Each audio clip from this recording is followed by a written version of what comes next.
Dear self, kumusta? Okay ka lang ba?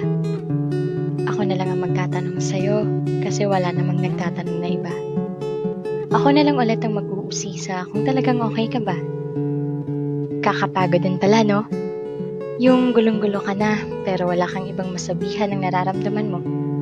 Yung gusto mo sanang sabihin ang mga hinanakit mo kaso walang available na makikinig sa'yo. Ang sarap sanang magkwento, kaso wala namang handang makinig sa mga hinaing mo. Parang yung tipong sarili mong problema, sarili mo ring comfort. Kaya kahit gusto mong magpatuloy, hindi mo maiwasang mapagod. Self, bakit ganun? Bakit parang palagi na lang tayong naiiwan sa ere pag ganito yung sitwasyon? Bakit tila walang nakakaintindi? Bakit parang walang may pake?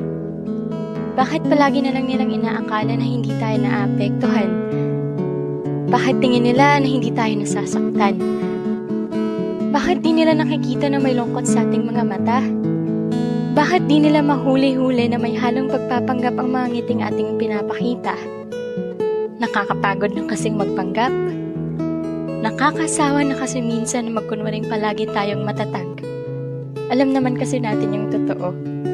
Yung katotohanang nahihirapan na rin tayo.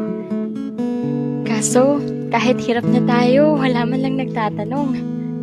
Walang may pake kung totoo ba talagang maayos ang kalagayan natin ngayon. Nakakasawa na rin maghintay na may magtanong ng, kumusta? Kaya pipilitin na lang nating maging okay at wag na lang umasa. Pero kaya pa naman natin to, di ba? Hindi lang tayo okay, pero tayo naman ay magpapatuloy pa. Payakap nga, self.